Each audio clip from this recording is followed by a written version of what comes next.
Good morning, everyone. I hope you're feeling refreshed after last night's sleep. I had a really pleasant journey over here. I recently moved from the UK only 4 weeks ago to take up this new role in the Middle East. It's been a bit of a culture shock in the academia, so it's really nice to come back to Europe, England. But it's really nice to be back here. It's so lovely to be back at Vytautas Magnus, which I feel is a home for me because I've been here so many times and I love this place, I love this university. I'm also quite familiar with Kazakhstan. I set up a foundation program at one of the universities and I spent really happy 6 months there. So it's really nice to see colleagues from Kazakhstan here as well. Thank you so much, QS, for inviting me to give this keynote. I don't like keynotes that give advice. I'm a liberal thinker, I don't give advice. I just want to throw lots of ideas at you, and I hope there'll be a nugget of two that we can discuss later on. In my talk, I just want you to remember some of the key words. What I'm trying to do today is try and get us to think about the relationship between humanistic values, mobility, e-learning, and cooperation. These are my 4 key words. How can we bring together the requirement, the necessity for students to move around, for faculty to move around? What happens, what are the consequences of their inability to move around? E-learning, what can it contribute? And how can cooperation between universities bring all this together? I do have at the end, 6 lessons I learned from having set up so many cooperations, but it's not advice, it's just my own checklist. So let's get started then. If you are able to click on that title, something will come up.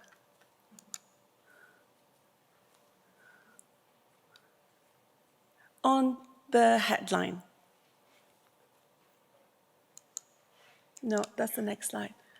There should be a circle that comes up if you click on humanistic values, please.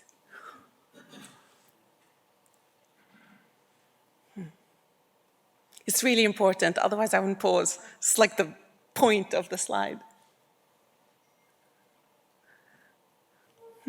While he struggles with this, I'll continue. So I want to talk about humanistic values that are intrinsic to the continued prosperity of human societies. And I really want to talk a little bit about the values that a humanistic tradition gives us, that I want us to just keep in mind as I move forward with the presentation. One of the humanistic values that we must keep in mind as we design educational programs is care. And I think that any educational program that is setting itself up to adjust to the changing needs of our societies has to be designed with care. It has to deploy an ethics of care. It has to teach students the practice of care, and it has to be an education that itself cares. And this care has got to extend to the way in which we approach our students, the way in which they approach us, and the way in which they go out into society, wherever mobility takes them. Care must be one of the primary perspectives through which we design education. And the reason that I want to emphasize care is because I think we are living in a very fraught society where caring for others and for oneself is becoming a real chore. It's becoming really difficult to care for oneself under so many pressures, financial pressures, economic pressures, the pressures that others put on us, but also sometimes who we are is hard work, because we are not able to move around, as I'll explain in a moment. So I want us to keep the humanist value of care that has an ethics of care embedded within it. And the next value that comes to us from humanism is empathy. I think as we design any mobility structures, any educational program, we have got to give space for our students to understand the world from others' perspectives. Trying to understand how other people see a situation, how they read a situation, allows us to engage in productive dialogue. And dialogue is one of the primary and essential hallmarks of good mobility. We're not going to move around just because we want to be tourists in the other country. We want to engage in dialogue in an empathetic and caring way. And building on that, the third value is around dignity. And here, we need to teach our students that as they move around, whatever mobility structure they're part of, they need to notice ghettoization. They need to understand it, and they need to reject it. In other words, as our students or our faculty, as we move around as educators and lifelong learners, we need to spot those parts of our society, those parts of other people's societies where the caste system is still deployed, where slavery is still being used, where refugees are still marginalized, where people are ghettoized due to their race, their gender, their sexual orientation, or their class. And the value of dignity opens the door to a multiplicity of human rights, and humanism wants us to foster them. We're not getting my keywords, that's okay. I'm sure you remember the keywords, there's 2 more to go.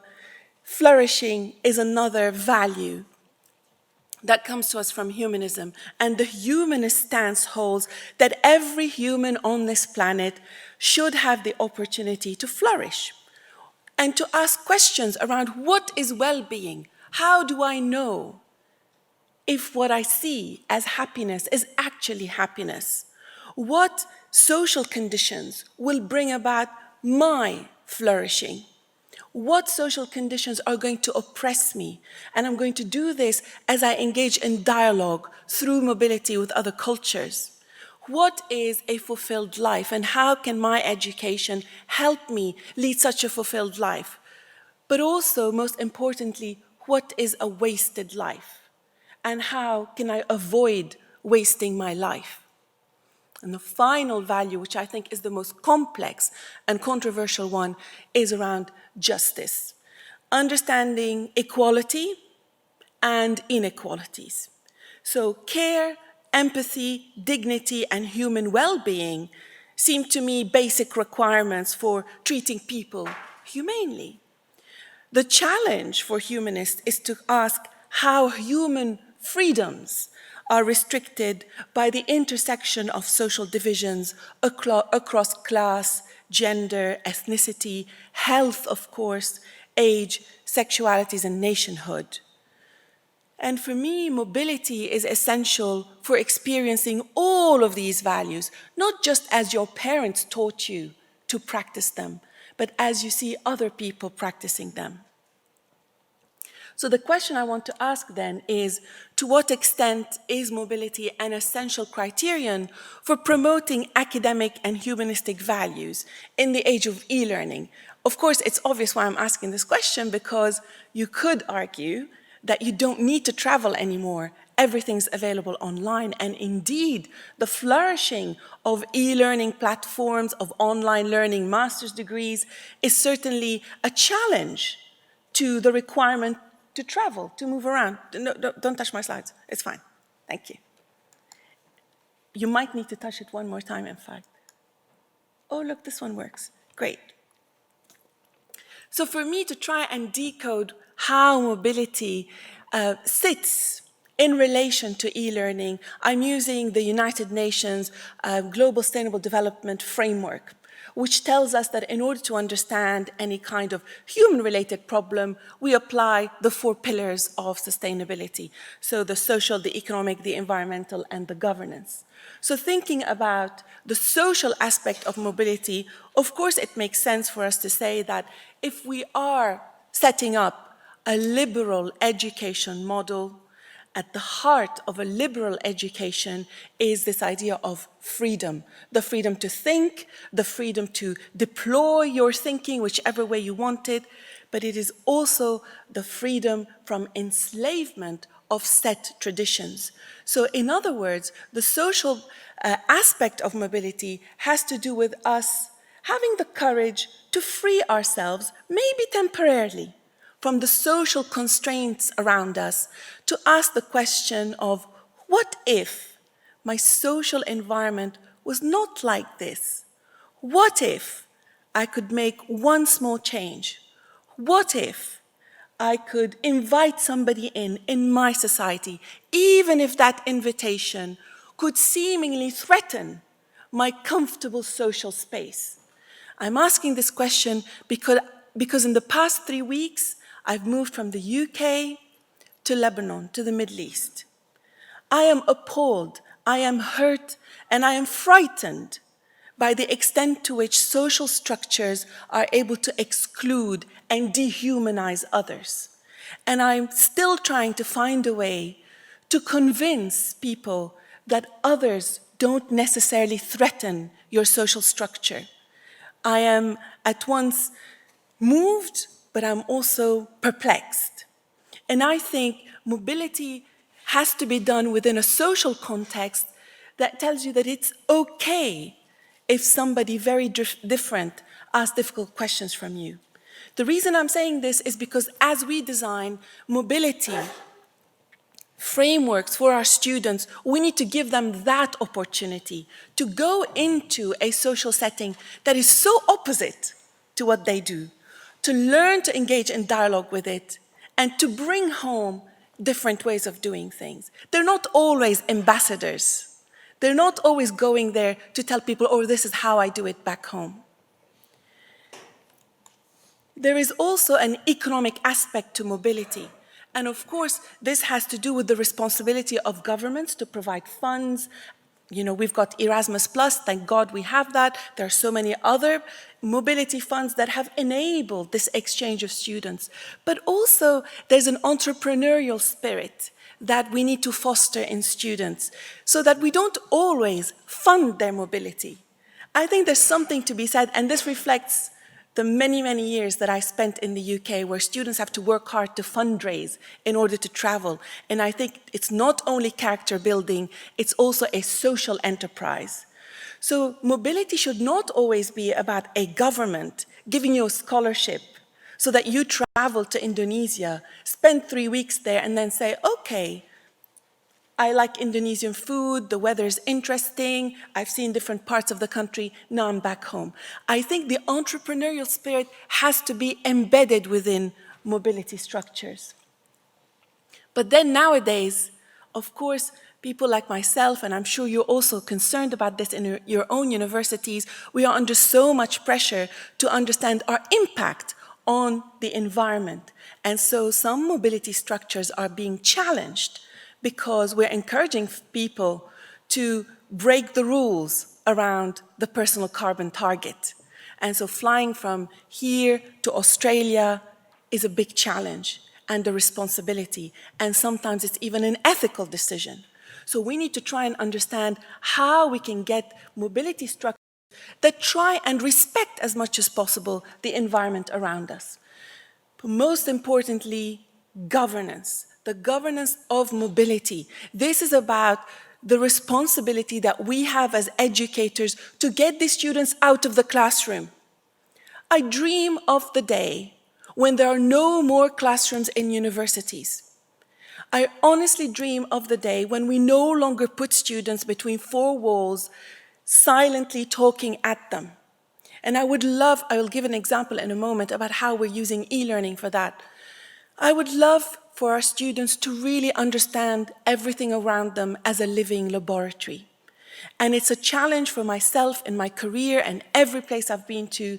How can we get students moving around and learning? We're quite lucky in a way because this generation of undergraduates love their phones. They're crazy about their iPads. It is possible for us to think creatively, to say, how can we move them, but in an educated way? And I'll get to that in a minute. Here's something I really have to say something about. I'm trying to be contained. Passports kill mobility for so many people. If you don't have the right passport, you may never, ever leave your country. We are so lucky if we hold an EU passport, a US passport to some extent. A Kazakh passport is a great passport. I read an article online that says that Kazakh people are able to travel to 80 different countries without visas. What a privilege. Well done for whoever negotiated this. But to be honest with you, the majority of students are not able to secure visas to move around. So what happens then to all this talk about humanistic values and caring for others when you have to queue for 3 days outside an embassy, pay $700 to get a visa for a week so you can go and attend a conference, and even so you get screened at the airport because of your passport? I do believe that we need to do something about it, i.e. higher education. We have got to do something about young people's rights for mobility. Why isn't there a young person student passport that allows them access to the world outside? And if somebody says that's a good idea, my question will be, who will pioneer this? Who will take care of it? Who will fund students? I really think we cannot ignore the power of passports.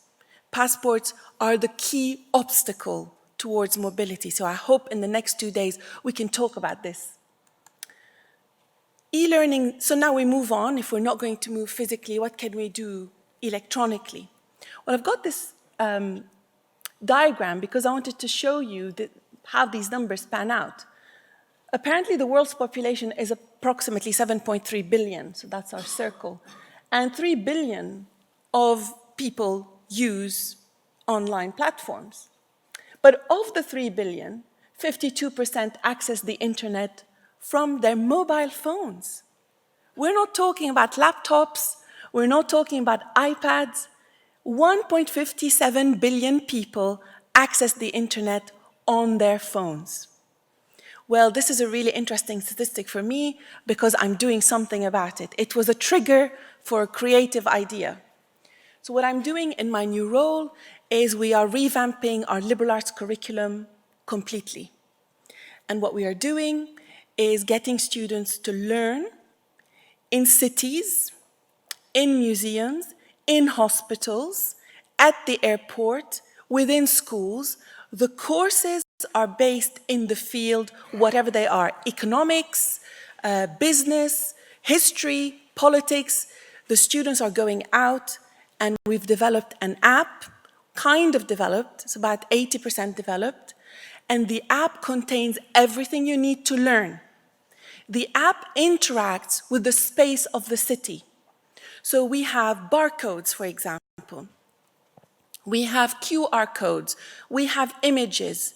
And we teach students to engage with the world around them. So when they're learning research methods and we're teaching them to do surveys or interviews, they have to record themselves getting consent. So we look at their face and we hear their voice.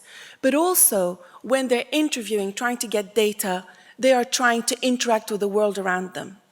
For me, this is great. The fact that 1.57 billion people are accessing online platforms on their phone is wonderful because everybody was so excited about MOOCs, but then we understood the limitations of MOOCs. We understood that not everyone can have a laptop, not everyone has broadband, not everyone actually a MOOC, as we know. Lots of people start it and they don't finish it. So all of this talk about Blackboard and Moodle and whatever other people, these online platforms are becoming obsolete. The future is on a mobile phone. I can't believe I'm saying this, to be honest, but it's the reality. It really is. And we've got focus groups of young people, and we're saying to them, nobody ever reacted to a philosophy classroom the way they're reacting to it now, because it is all in the field, and we're forcing them to go out and make sense of their education. So for me, mobility and e-learning are intertwined now, and they will never be divorced again. I cannot see a future where we will go back to sitting like this in a room and someone talking at a group of young people. It's just not going to happen anymore. They're not prepared for it, they don't want it, and neither should we. We need our young people out there, asking questions, recording things, and holding people to account. Okay. So for me then, mobility and e-learning are intertwined. And mobility is intrinsically linked to cooperation, because unless universities cooperate, what's the point of sending your students abroad? You need them to have a home, you need them to have an intellectual home, and you need to be willing to receive people. But there too, I don't have to explain it, there too, of course, are the similar pressures of the social tensions that exist, which we must address. We need to prepare our students for the kind of societies into which we're sending them. Economic pressures, of course, on cooperation, environmental limitations, and governance-related obstacles. I'll give you one example of a personal experience. My old university was setting up a course in Indonesia very recently, and we really wanted to do something around the Sustainable Development Goals. And so we decided to go to Lake Toba, which is a beautiful part of Indonesia. And we wanted students to understand history and geography and how the lake was formed through a volcanic eruption. And then we also wanted them to understand the life of the Batak people, who are the Christian population in that area, but also wanted them to understand the limited funds that the government is putting into that area. So it's like a perfect case study for a GSD, for a Global Sustainable Development course. And everything was going so well. We had partners in Indonesia, the government welcomed us. Everything was perfect. The one thing, we worked on it for a year and a half, and the one thing that got in the way was the fact that we could not get health and safety clearance for our students to take a ferry boat to get to the lake. And it all fell apart. It really did. And it probably will never get the clearance. The ferry boats sink, but they didn't sink when we used them. The ferry boats are not cleared, they should not be used. But that's the only way that the local population has. And it all fell down because of that. It was an insurance pressure in the end. I say this because so much of our educational intervention, so much of our creativity is being limited by governance structures. I nag a lot about governance because I think there are so many restrictions that are getting in our way. But for me, cooperation is also, Cooperation is vital for moving forward because our societies are changing not to look inwardly, but to look outwardly. That is why cooperation must be refined and fine-tuned. So my proposal then is to design cross-institutional mobility schemes that are predicated on the values of liberal thinking, so that are accessible, rather than on political or economic considerations. I've worked in higher education for 25 years, and I'm sure many of you have worked longer than me. And I'm sure there are many rectors and vice-chancellors and deans here. I'm sure you've been in my place where somebody comes to you and says, that university has just got a grant, we should cooperate with them. Economic considerations, or that university has a good brand, let's cooperate with them. And maybe those cooperations work. But I believe that cooperations have to have intrinsic values of the humanistic tradition for them to be meaningful and effective. So, for me, as I tried to illustrate in this clumsy diagram, mobility is linked to e-learning, but at the heart of it has got to be proper institutional collaborations. And that is the last thing I'm going to talk about today. So just to give you a little bit of sense of my credibility, I'm not going to talk about this. I've been involved in so much work on cooperations. In my previous job, I've set up cooperations with universities in Europe, in the US, in the Middle East, just about everywhere. And currently, I've just initiated quite a few cooperations. So I say I'm a veteran of setting up MOUs. Like, I can write an MOU with my eyes closed, including costing projects, which is the death of creativity, but it's fine. So I want to finish on not advice, but just some lessons learned, which is my checklist, the things I need to keep in mind as I set up cooperations. So first, I really want us to think about the rationale for the partnership and ensure that all partners agree on it. And I'm only saying this because I feel that many times there's a power differential in every cooperation. You know it from the body language, you know it from the way the MOU is written. Resolving power tensions is the key to successful cooperations that work equally both ways. Everybody has power in a cooperation. The question is, do we articulate what power each partner has, or do we just focus on the most vocal partner? But we should also choose stakeholders who are capable of fulfilling the ambitions of the partnership. I don't think we should partner with somebody because it's really good to get that funding scheme. For example, if a funding scheme says, you must involve universities from 3 different continents, that is not a good enough reason, because those cooperations remain at MOU level. But also, we've got to delineate clear roles and responsibilities. I know this sounds really basic. I know that.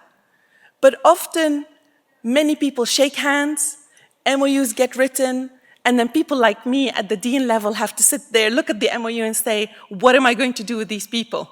And then I know my boss has signed the MOU and is expecting me to deliver something. Roles and responsibilities, we've got to be really clear about what I cannot do, what is not in my power, the things I'm not able to deliver. Okay, the rest is obvious, still a checklist. But here, I want us to think about the stakeholders who are involved. You know, often there are steering groups for these cooperations, and they're made up of all the senior managers. But the senior managers don't do the work. The steering groups are made up of the thinkers, the strategic thinkers. That's fine. But once the strategy is in place, we really need to involve the people who deliver it, the people who are going to sweat for this cooperation to work. And when we talk about the funding, we recently had a very successful Erasmus Plus partnership project that VMU was part of. And we were 6 partners. We've just delivered it. We did a really good job. We got 9 out of 10 by Erasmus. Everything went really well. The key to the success of that fantastic project was that we talked about funding in the minutest detail. And for that, we had one of the best coordinators ever. It was someone who did not belong to any of our universities, someone who was neutral. And for me, this is a template for any future cooperation. In my current cooperations, I'm saying, please let's not bring someone to talk money from either university. We hire a neutral coordinator. And we have to talk about trust. We have to articulate it. Sometimes it's a gentleman's agreement, these cooperations. Oh, yes, I know this person. This is a great university. We need to talk about things that will make us trust each other. What behaviors will ensure that we trust each other. Email etiquette is a good beginning. And the coordinators are superb. Okay. So, there. I want to focus on point 14, the circle of vulnerabilities. This sounds very affective, but it's really essential. I think when we sit down with our partners from other universities, we have got to talk about our worst fear. And we've got to ask people to understand our worst fear is that you will not complete this, that you will not find students, there won't be any data. Our worst fear is that your government legislation might get in the way. So when we've completed these different discussions, I think we all should leave the room, go to a park, go to a restaurant, and talk about the circle of hopes and strength. To be honest, this is something I started doing about 5 or 6 years ago. It's been transformative. At first, people are a bit shy, and they find it awkward. But I'm not shy. I have no shame. I will say anything that will move the cooperation forward. So I will start off by saying, my greatest hope is that. And it sets a positive tone, but I also extend a positive note to my partners, and I say, I appreciate the strengths that you bring to this cooperation and I tell them what I really like about them.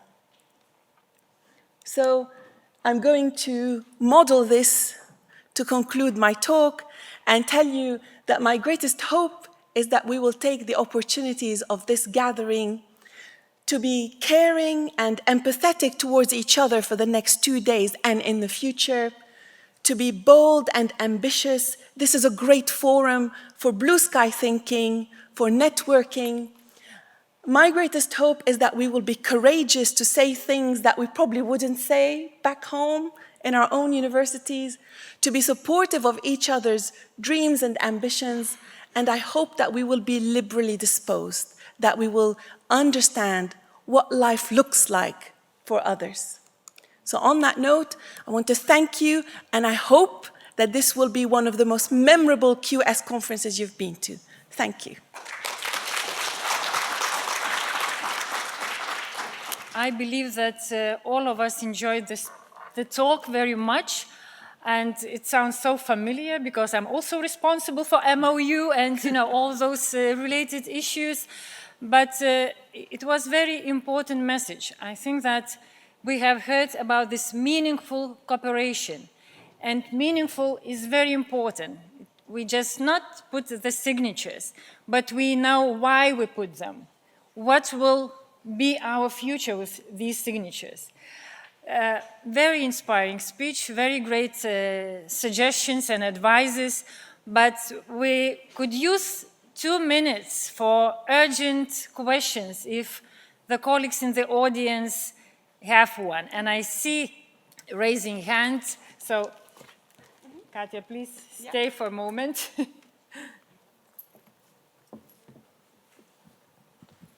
Thank you so much for your presentation.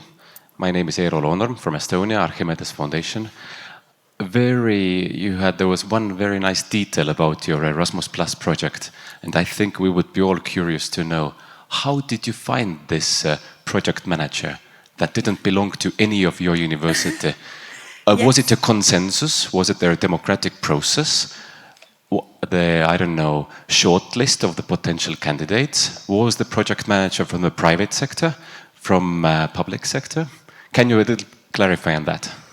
Coordinators are worth their weight in gold. In every cooperation now, I spend so much time looking for the right person. We got very lucky with Erasmus Plus because this was a project about liberal education across Europe. And the 6 universities had asked for ECOLAS, which is the European Consortium of Liberal Arts and Sciences. We all belong to ECOLAS, and we had asked ECOLAS if we could borrow their administrator, and his name is Andre. He's a fantastic guy. And Andre was non-biased, and he was the one who helped us write it, helped us fund it. And then the host institution, which was University College Roosevelt in the Netherlands, they hired an external person to run the funding. It was the single most important thing that we had, because to this day, as Erasmus Plus requires reports from us and is inviting us to bid for a follow-up project, we are still using the same person. So we used ECOLAS on that occasion. Satisfied? Okay, one more question. Yeah. My name is Sayed Ali Avcı. I'm from the Gümrük Eurasian National University. My question is that you mentioned the future of teaching, that the students should not be in the class but in the field. Do you have an experience? How does it work? Give some details if you have. Thank you. Yes. As of 8 years ago, I have not taught in a classroom. I was in the UK. I do not teach in classrooms. I cannot teach in classrooms. I find it uninspirational. And in my old university, all the walls were white. So it was like a prison. It was terrible. And then they said, it's okay, we'll paint them. So they were painting them green and yellow. There were psychologists telling them what colors the walls should be. Honestly, students, that students don't want this. The rate of attendance to lectures. It's dropping. And it's not because of lecture capture. That's not why. The rate of attendance is dropping because, like most of you here, people get bored in classrooms. So what we did is we used problem-based learning. So in Europe, there are quite a few universities that are fully based on PBL. For example, Maastricht University in the Netherlands is a pioneer in problem-based learning methodology, and they combine lectures, seminars, and fieldwork.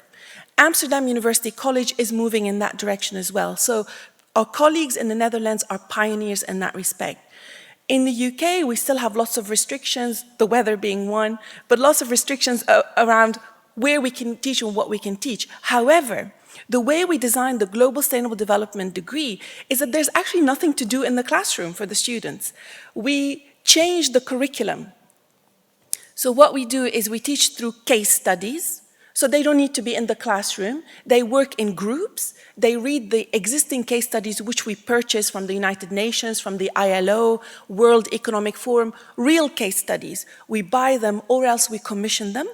The students come together with the professor, either in the library or in the British Library in London, somewhere where they can talk about the case study. And they're large groups, groups of 10. And then they go away and they start designing research. And as they design the research, questions come up. When questions come up, they seek the expert in the university from whom they can find this information. We do get together once in a while because we've got some content to deliver, but those are rare moments. And we use online platforms, we record very high quality podcasts that are interrupted. So even though we have to report on contact hours in the UK, we have redefined what kind of contact the students are having, not with a person, but with the content. It took a lot of work, but it's been transformational, and the degree courses went from having 70 students in the first year to around 300 only in 4 years' time. It's one of the most successful degrees that we're offering at my old university. In my new role, it's even better. I work in a very conflicted country. There's problems everywhere. If you walk on the street, you might die because of the potholes. If you go to eat, you might die because the food is polluted. If you want to try, I mean, it's such a complex environment. Why would I put them in a classroom? It doesn't make sense. I don't want them to feel safe. Life is not safe. Why should education be safe? I want them to feel threatened. I want them to be empathetic. The people we teach are the 2% who can afford education. I don't want to isolate them more than they're already isolated. So for me, it's shifting the curriculum to problem-based learning, using real-life case studies, testimonials from people. So it takes time to construct the curriculum. But once you've done it, it's transformational. Wow. Thank you. Great, thank you. Well, it's a